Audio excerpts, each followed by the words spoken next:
Hello and welcome to episode 2 of this SharpC2 development series. In the last episode, we kicked things off by creating a TeamServer project. We created an authentication controller, a client controller, and a client API. And we basically got client authentication working. You may recall that we were using effectively a static password for the JSON Web Token secret. Since then, off camera, I've built this helper class with two methods: generate pseudo-random byte and generate pseudo-random string. And we are now basically generating a random password each time the TeamServer launches as our JSON Web Token secret. So in code, that just looks like this. Now this is not cryptographically sound, but it's not like we're protecting military secrets or whatever. So I think this is pretty much okay. In the client controller, the authentication controller, we now just call that helper method. And this is effectively a 128 character password. The other thing I added was another client test. So we're just making sure we can get back an expected list of connected clients. So we just log in twice with two usernames, and then we say, well, we're expecting this list back, and we've got we're getting a pass here. So those are the changes. In this episode, if you thought this was quite a lot, holy moly, what are we doing? Well, on our original sequence diagram, after login, we're sort of talking about listeners here, so we want to start listeners or get listeners back. We also want to stop listeners as well. And this is a little bit overkill because I wanted to end the episode where we were seeing ports being bound on our machine, our listener ports basically. So this is everything that we're kind of going to build to do that. So where are we going to start? So I have this server controller, and the server controller is going to be the main brain of the TeamServer. So I'm envisaging that we're going to have these other controllers as properties on the server controller, so the server controller can easily reach into those other controllers and do stuff as required. We're going to have a separate listener controller, which is going to be a little bit like our client controller in that it's going to store lists of listeners and contain methods to stop, start, and get listeners. Now the listeners themselves, they're really just models to describe a behavior that we want. So we have listeners and we have comm modules, and you'll see why these are actually different when we actually get to coding them. But we have three different classes here. So I've got a listener base class, a listener HTTP class, and a listener TCP class. Later on down the road, maybe we could have listener SMB class or listener, whatever class, whatever types of listeners we want. DNS is another example. So the listener base basically has everything that every listener would need to have. Every listener will need some sort of unique ID, and every listener will need to bind to a port on the TeamServer. The listener HTTP, and the reason it's listener HTTP and not HTTP listener is because HTTP listener clashes with the system.net namespace or whatever. Same with TCP listener, so I'll just swap them around. A listener HTTP will need to have a connect address, so that is the IP address or the domain name that the implant will try to reach. So that would not necessarily be our TeamServer IP, that could be a redirector or a domain front. And that's the reason why it also has the connect port. So if our TeamServer was behind a redirector, we could bind our HTTP listener on port 8080, and our connect port could be 80 or 443 if we wanted to do it over SSL. The listener TCP just has a bind address. Now, listener TCPs, these don't actually bind ports or addresses on a TeamServer, and that's why I said a listener is just a model to describe behavior. So a listener, they're actually quite complicated under the hood in that they can manipulate behavior of our TeamServer, but also manipulate the agents that we're going to generate as well. So in the case of TCP listeners or TCP agents, they don't connect to our TeamServer directly, they just bind to an address and port on the compromised machine. So this could be it could bind just to the local host or to all interfaces. And that's why I've kind of abstracted listeners away from comm modules. So a comm module will take in a listener as a property. In this case, an HTTP listener. And the comm module will say, okay, well, I'm going to bind to a port. Which port? Well, the bind port on the listener. And these comm modules have an interface as well. So every comm module will need to inherit from this iComm module interface. So every comm module will need to initialize itself. And I've got agent controller here, not that we've made or designed an agent controller yet. It will need to start itself, stop itself, send data and receive data. I kind of want the comm modules to be pretty dumb. I don't want them to really process data or understand the message data from the agents. What we'll do is when we want to send an instruction from our TeamServer, as in we're given an agent a command, we're just going to queue up a message for it to be sent.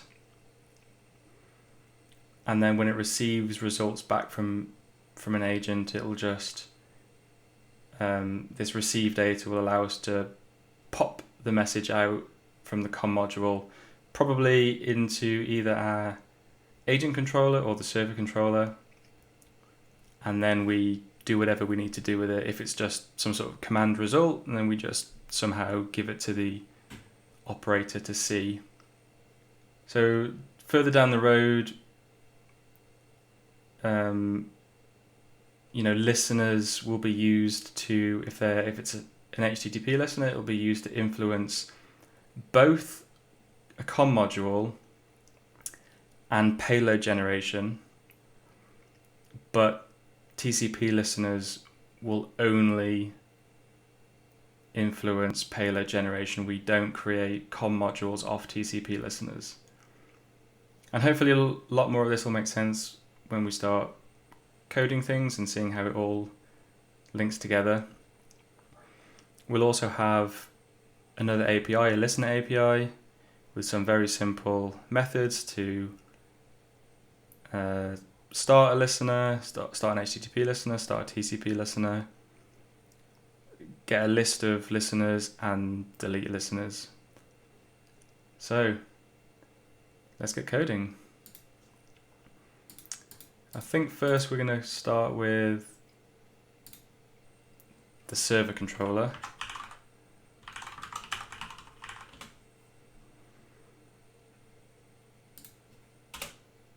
And the server controller is going to have a property of some sort of server status. Oh, jeez.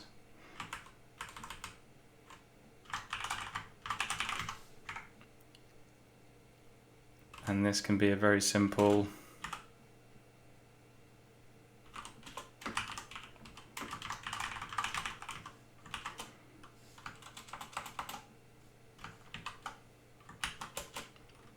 we can have starting, running. I don't know if we'll need a method for actually stopping the server. I'm not sure I can think of a reason why we'd want to stop the server without just outright closing the application. So we'll think about that. We'll have a constructor, and it'll just kick things off by saying that we're starting.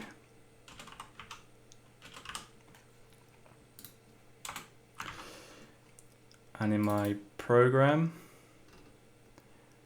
down here we're going to have set password.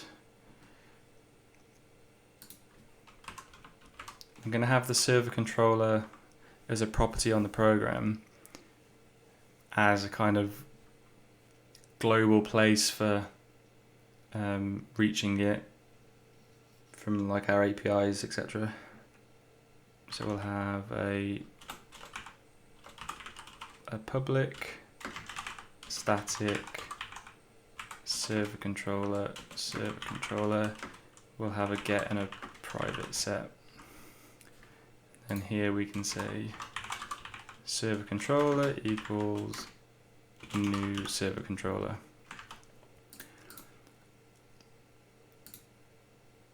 And then we'll also want public void start. And then we can have something like while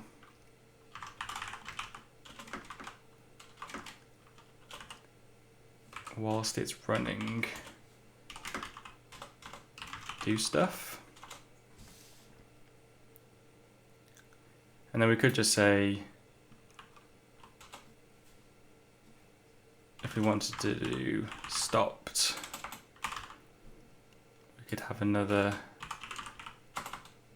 public void stop, and we would just set the server status to stopped. Like I said, not sure if we're ever going to call that, but it's there if we need to. And then in here we'll do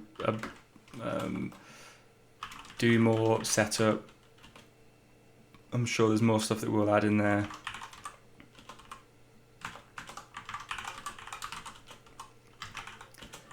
And then we'll just start it. So if we, this is probably unnecessary to show.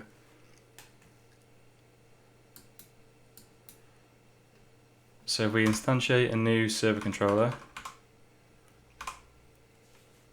we have a server controller which is starting, and then do more setup, blah blah blah, and then start. And we skip over that because I never actually see. This is why you run stuff. Server status equals running. Okay.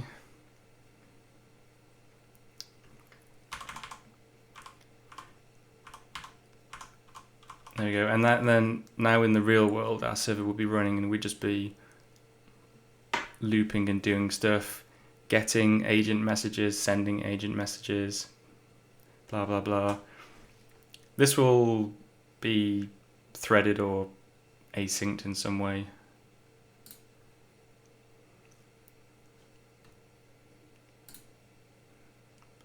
Okay, so that's cool.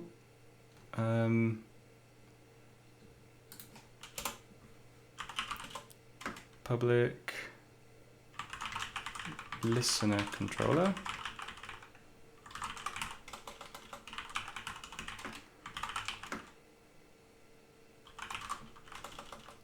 Probably make this a private set. Probably make this a private set as well.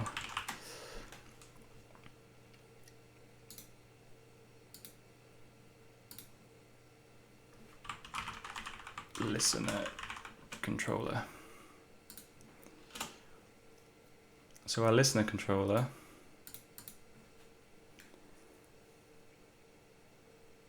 has a list of modules and a list of listeners. So we haven't created any of these yet. So let's go back and let's create our listener models. Oops. So even though I've got models, I'm going to create a new folder for listeners. I imagine if I just threw everything into the same models folder, that would get pretty big. So let's do listeners.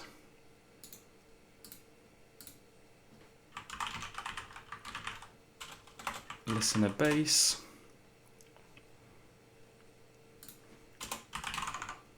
And this will have a string, which will be a listener ID. And we can automatically generate these with that helpers method. We can say, I don't know, 8. And every listener will also have a bind port.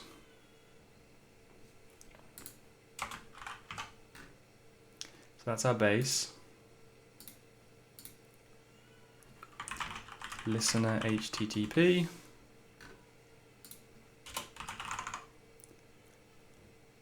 An HTTP listener will have a connect address, and we're just going to put these as strings in the model, and then we can convert to an actual IP address in the comm module. Connect address and connect port, and these will obviously inherit from listener base.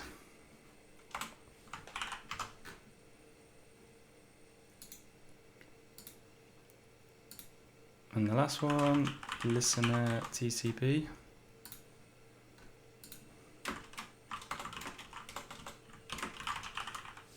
Listener base, prop.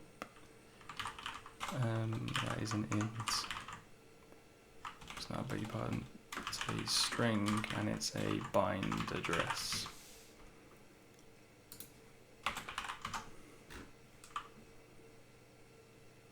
So now if we, just to show, if we do something like var x equals new listener HTTP, you can see it picks up all the properties from the listener base as well.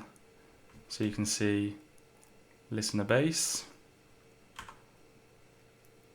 listener HTTP. So that's very convenient for not just repeating code or whatever. So now in our listener controller, oh no, we need the modules.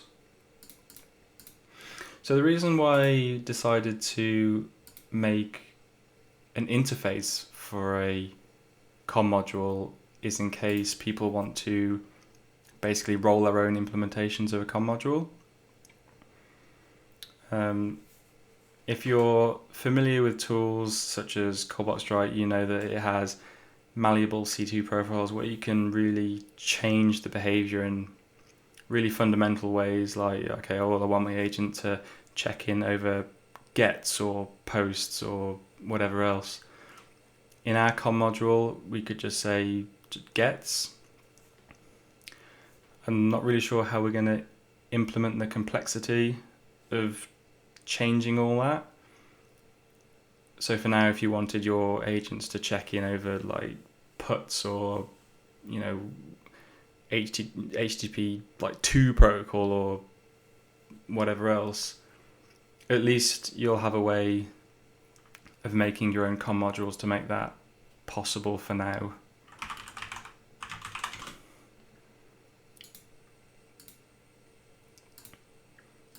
Interface iComm module. And if you're not familiar with interfaces, hopefully this will be quite interesting.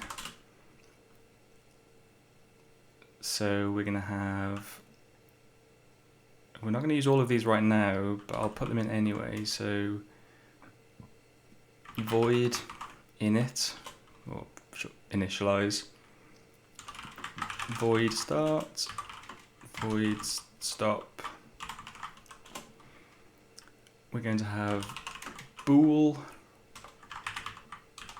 we'll call it, send data,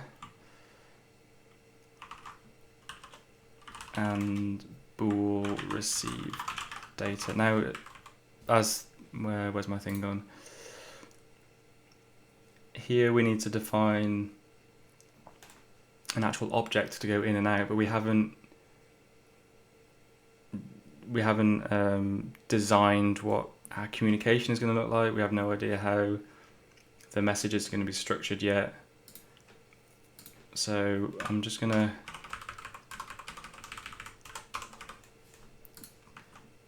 leave them in but comment them out, and then we can go back later. Okay, so now we have our interface. Now we can create our comm module. So we'll have modules,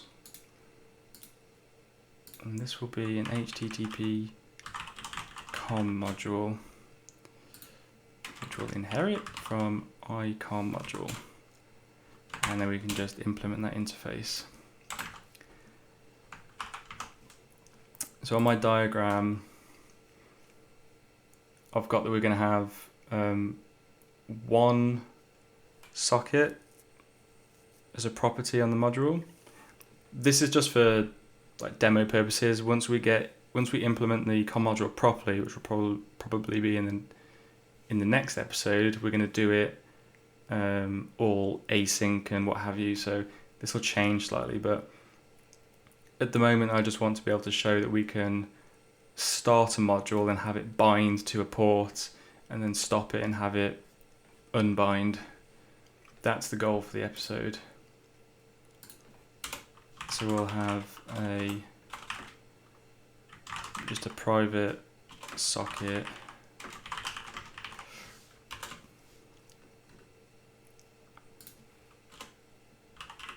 and we'll have a public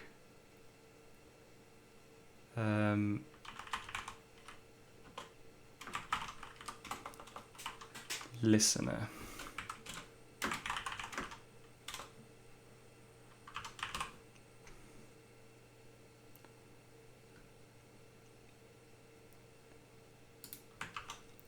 And so when we start, actually I think what I'll do is I'll uncomment out this void, this init, and in the initialize I'll say socket equals new socket.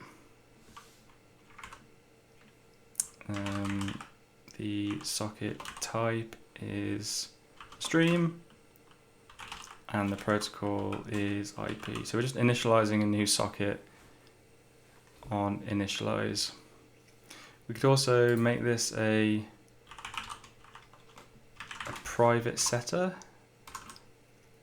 and say that we have to take in the listener on initialize. I mean, there's lots of different ways to do it. Maybe this is me being naive, but I'm not sure what the difference would be on having a private set but from a public method. I don't know if that's any more secure.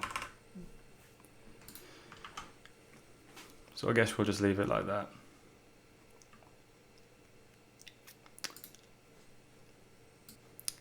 Okay, so on our start, we'll say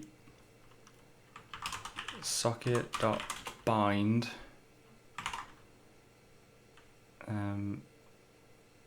new IP endpoint, which takes an IP address and a port.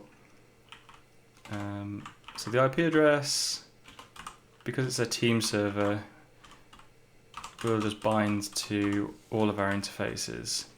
But the port will be the port on our listener, our bind port. And this is what I mean when I say that our listener will sort of define behaviors that we want on our module. So we do socket.bind, socket.listen, and stop could do socket.close and socket.dispose. So very simple, doesn't do anything else. Bind and unbind. So now we need to go to our, now we have all of that, we need to go to our listener controller. And our listener controller has two lists. So a list of HTTP Comm modules, confusingly called HTTP listeners,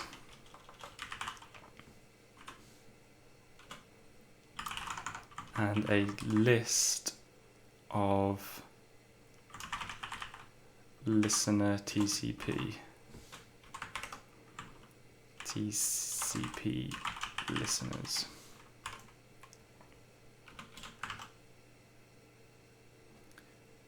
And then the methods we're going to have a public start HTTP listener or a public void.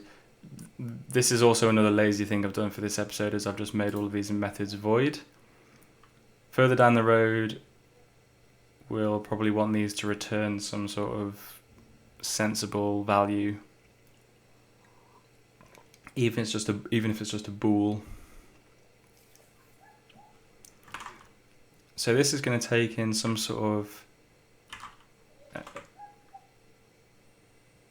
new HTTP listener request.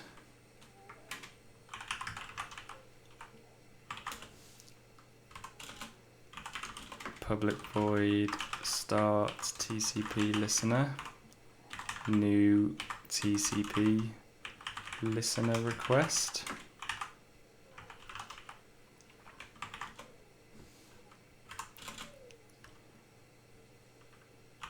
Public, this will return an IEnumerable of listener base. So this is to get a list of our current listeners.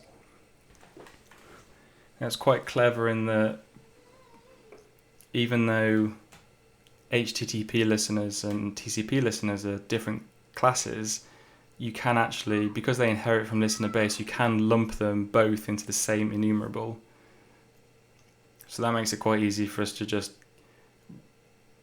return the contents of both of these lists in one result. So it's a little bit cheaty, but it works.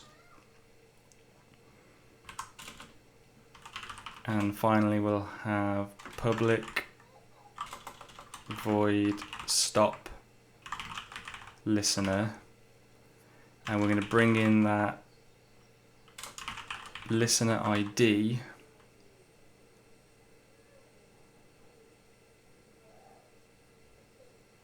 and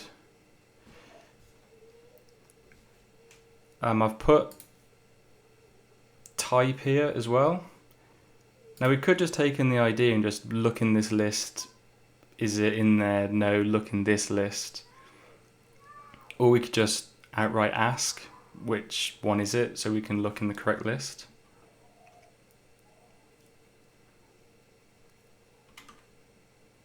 and we don't have a type yet. So let's just leave that blank. So really need to start defining these things. So let's do that.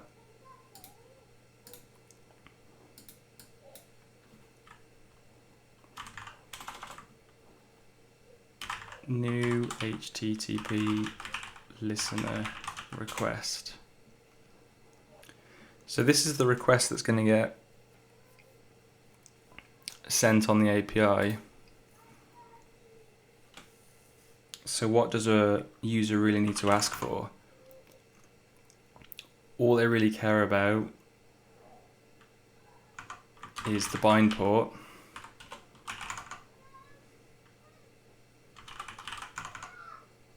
the connect address,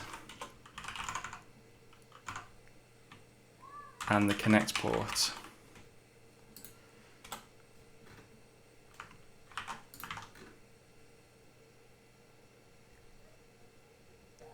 Okay.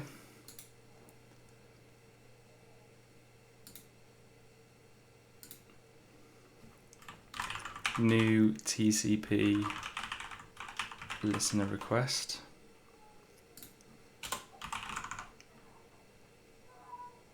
String bind address int bind port. That's all a TCP listener really does.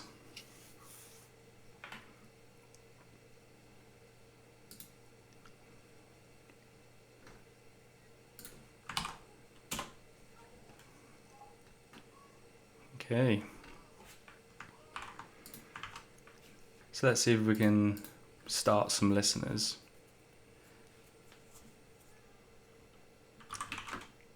So I'm going to say var listener equals new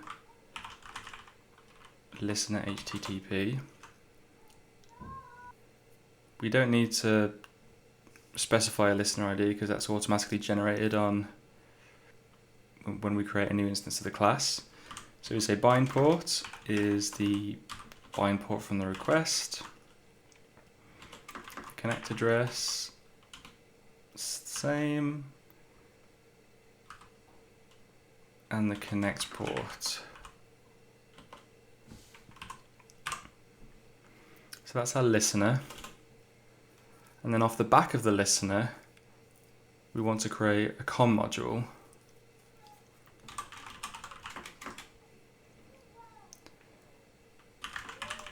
And that's the new HTTP Comm Module.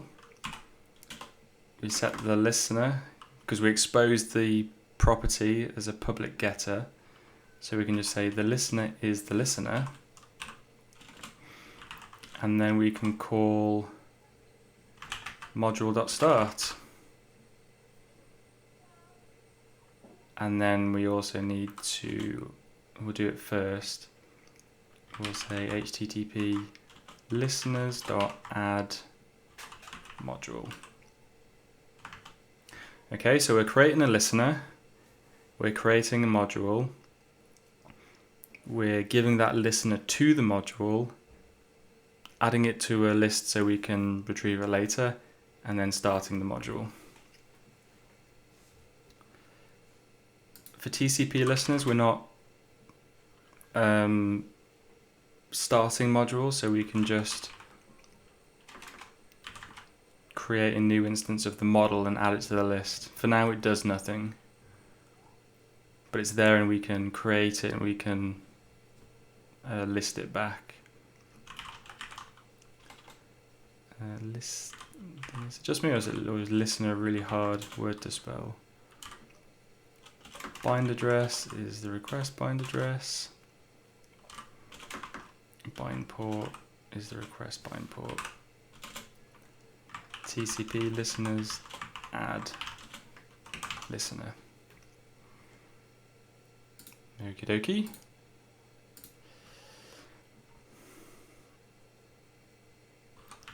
So we'll say var result is a new list of listener base. And we'll just say for each var listener in, and we'll do TCP listeners first because that's simpler. Result.add listener.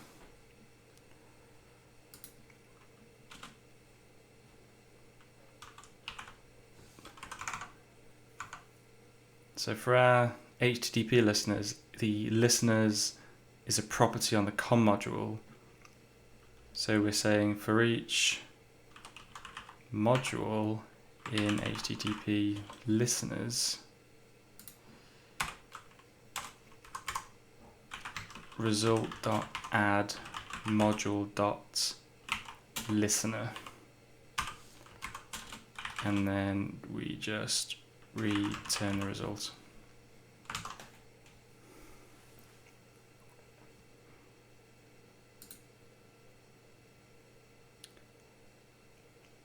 Stop listener. So let's check the TCP listeners first. If TCP listeners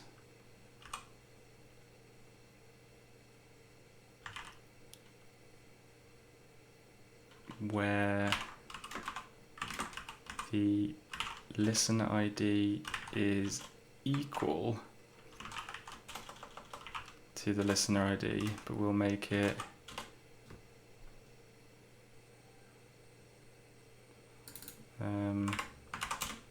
case insensitive. Actually, we'll say var listeners TCP listeners. So if we do this, we have an I enumerable of TCP listeners, and then we can just say if listeners does not equal null,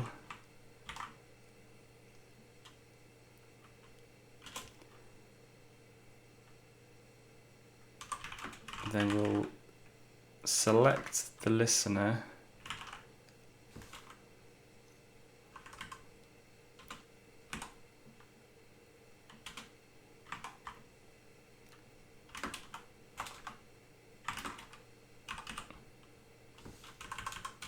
where the listen ID,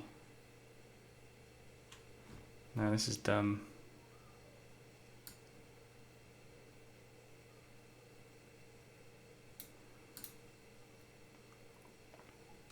So if this is an I enumerable where we're actually already selecting the listener ID, then we can actually just take the first one, because it's either going to be 0 or 1.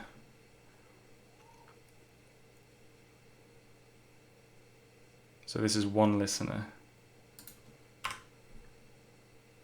So now we're just saying if the listener is null or not null, as in we have a listener, then we can just call listener dot.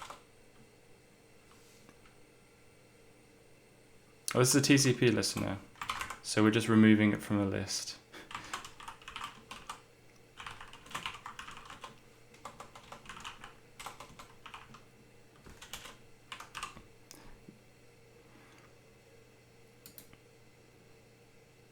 So if the listener does not equal null, if it does equal null, then we're going to check the HTTP listeners.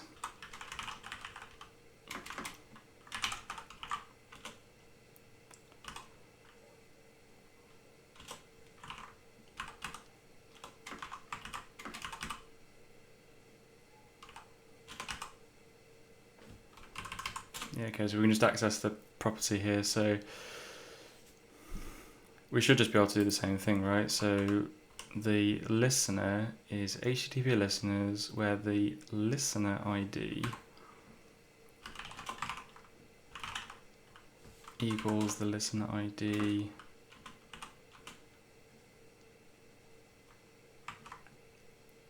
and again there should only be one.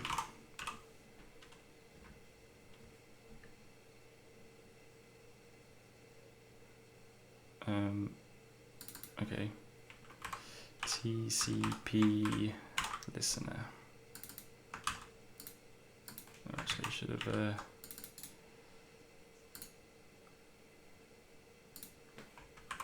TCP listener, and this is HTTP listener. So this is the actual module, right? So in here we need to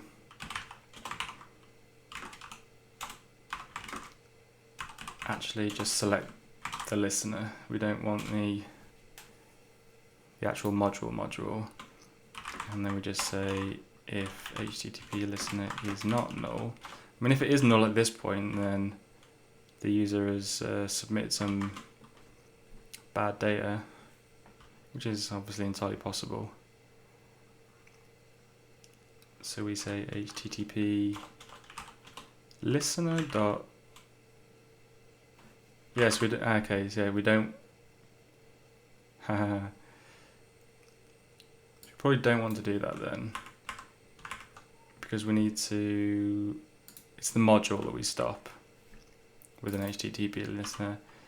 HTTP module. HTTP module dot stop, and then HTTP listeners dot remove HTTP module. Yeah, so this is quite confusing. So we either just need to stick with it and accept the fact that we've got one controller for HTTP listeners, TCP listeners, maybe SMB listeners, DNS listeners, blah, blah, blah, blah. Maybe in the future we need to think about splitting the controllers out, so we have a separate HTTP listener controller, TCP listener controller, and so on. Maybe. As with all of these things, we'll see how it goes. So what have we done? Done the server controller, listener controller, module, interface, listeners.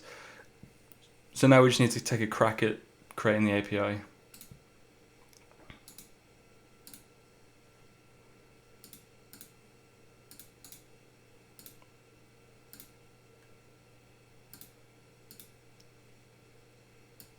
And this will be the listeners controller. Or client controller, clients controller. Yeah.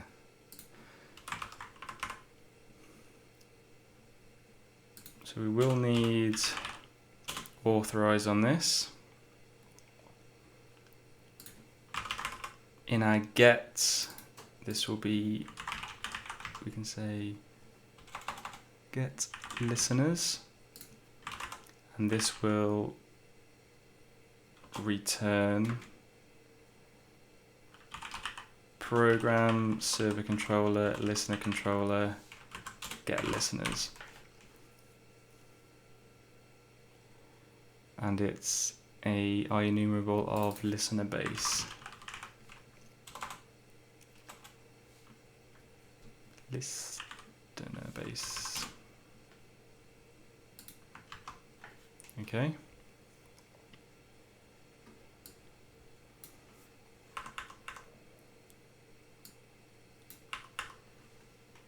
So we'll have a post for, I have a different post for each listener. So we'll say post HTTP, post TCP.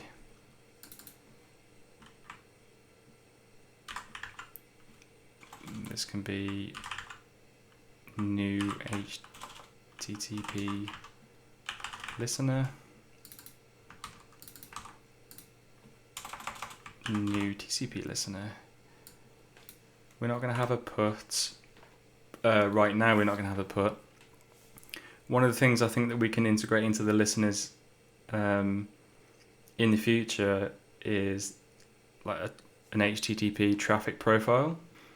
And I think by putting it on the listener, because we create comm modules from listeners, if the profile is on the listener, rather than the actual comm module, then we would actually be able to have different listeners, or sorry, different traffic profiles running on the same team server, if that makes sense. So if the traffic profile was built into the comm module, each time we instantiate a new comm module class, it would just have the same traffic profile, right?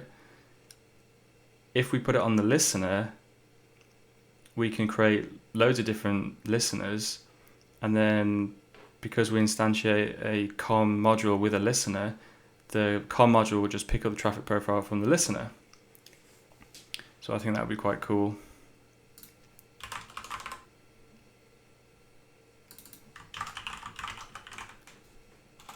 So this is stop listener, right? Okay, so we're not returning anything, so we just do program server controller, listener controller, stop listener.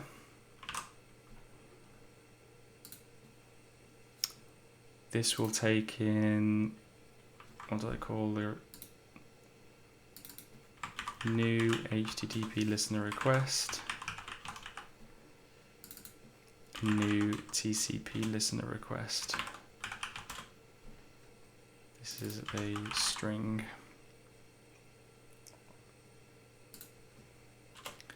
And here we'll just do program server controller, listener controller,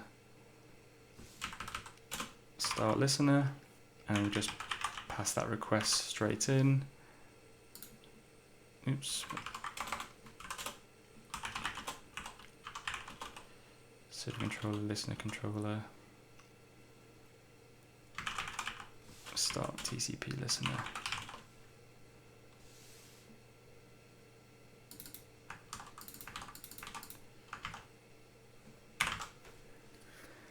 Right. Oops. I mean, if this all works, I'm going to be flabbergasted, to be honest. Let's go back to the program. I don't want to call this. I don't want to have us in an uncontrollable loop. So we do need to create our server controller. Yeah. What we need to do is create a new listener controller in the constructor.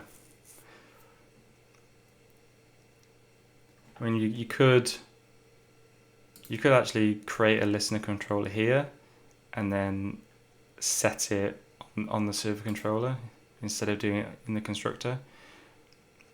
But I kind of feel like if there's no reason, like if the user doesn't need to pass anything into the listener controller, then like why bother? You might as well just have it done in the background for you. Okay, so let's see if this all spins up properly.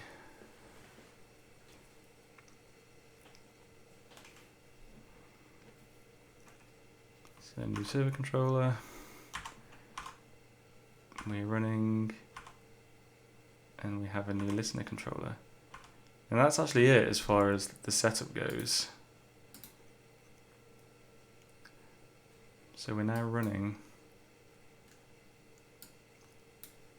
We have our listeners.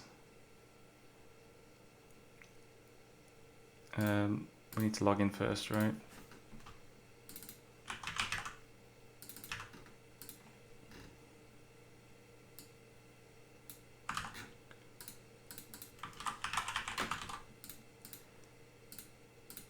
So if we get listeners, we should have nothing back. Oh, we've crashed already. Okay, so yeah, this is like rookie, isn't it? So our listener controller has no like initialize method, so we'll just create these new lists here. Let's try that again.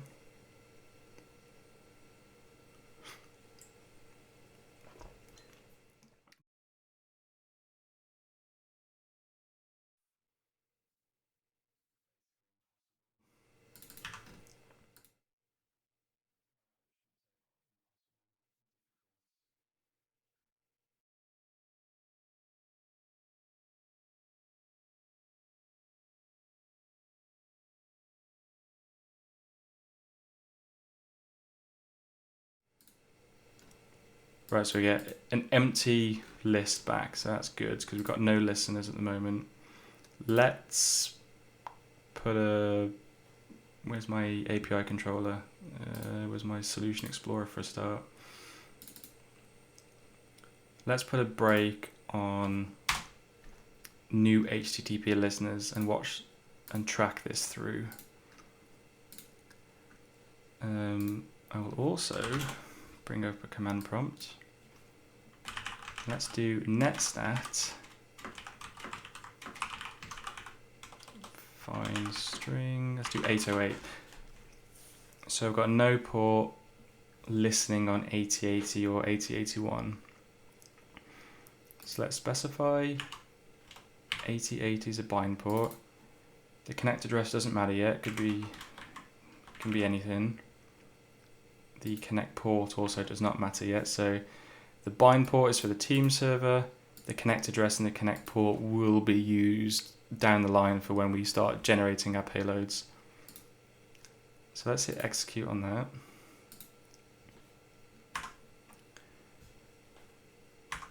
And we create our listener. See, it's automatically generating our listener ID there.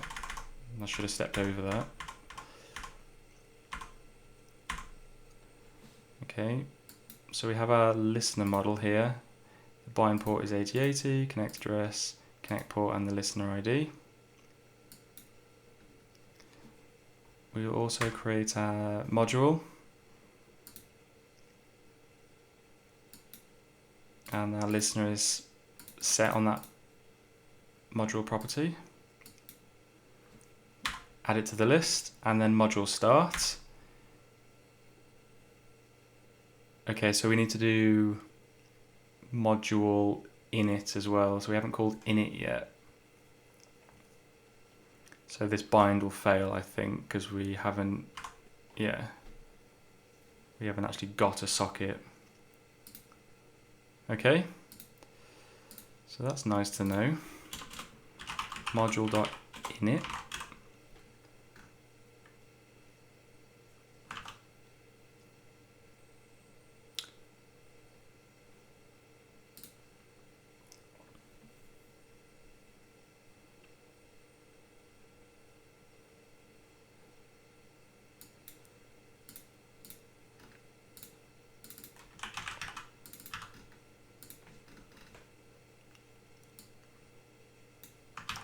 This is about the time you think, can I just turn authorization off whilst I'm testing? And then you think to yourself, now I'm sounding like a developer.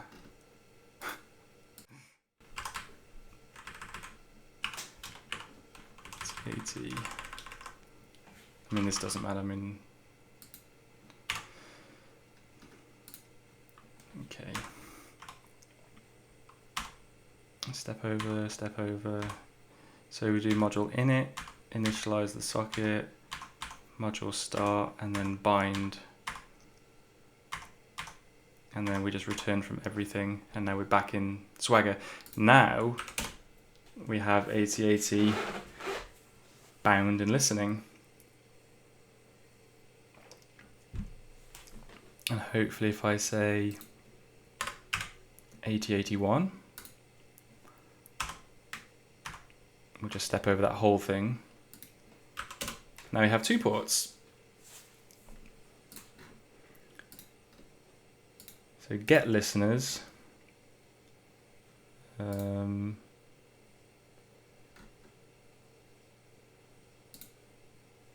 Just continue that.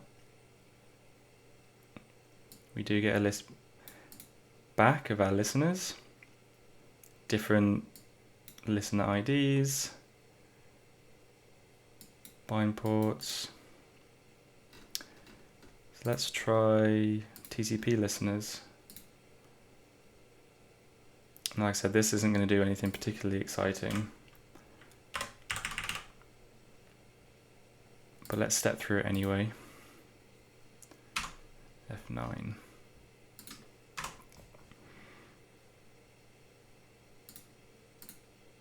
Go. I mean, all we're doing is creating a model, right? And then, God. and then adding it to a list.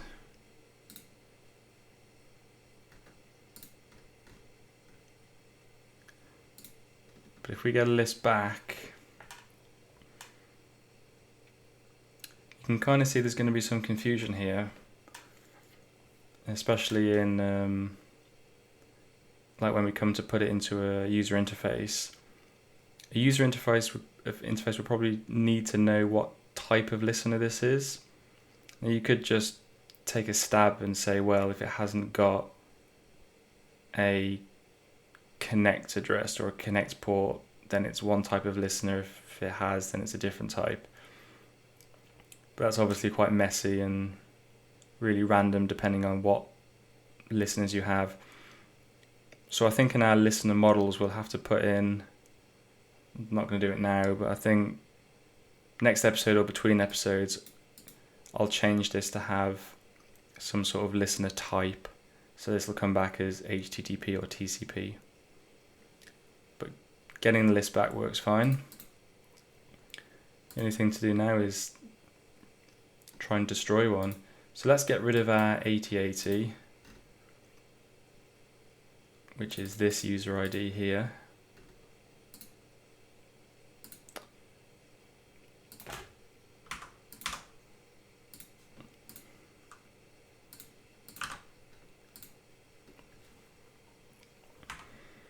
And step through this.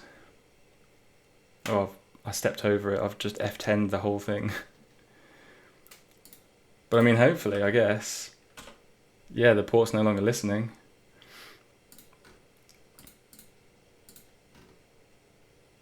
And it's not coming back in our list anymore. So I guess it works, even though I just completely skipped over it. So that's nice. So let's take the breakpoint off then. Let's just YOLO turn all of these off.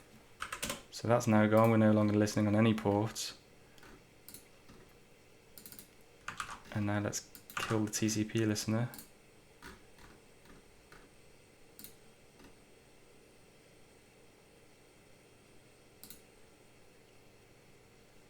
Yeah, okay, well, there we have it then, unbelievable.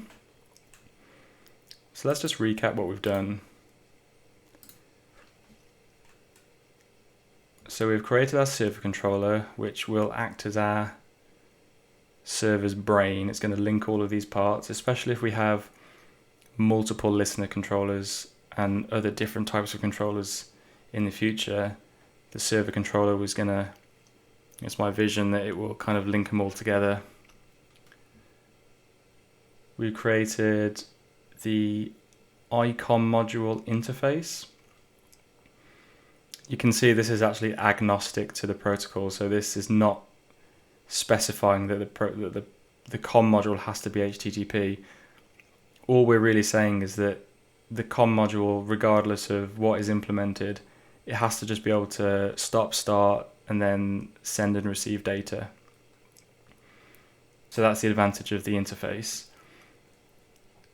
We've created an HTTP Comm Module, which so far we've just implemented the stop start. So we can bind and unbind sockets defined by our listeners. So we also created our listeners to support that. And the listener controller. The listener controller has the methods for carrying out the actions that we want, and it also stores a list of listeners. And we're probably going to want to change how this works. At the moment, you would start the team server and create a bunch of listeners. As soon as you close the team server and relaunch it again, all of that data is gone, because these are just stored in memory. So probably what we want to do relatively soon is to come up with some sort of persistent data solution, whether that be a database or YAML or XML or JSON or anything where we can start the team server and carry on where we left off. And that's everything I had in the list, I think. So again, if you've got any comments, suggestions, questions, please leave them in the comments or hit me up on Twitter. I'm @_rastermouse, all one word. In fact, I can type it here for you, @_rastermouse. There you go. Thanks for watching.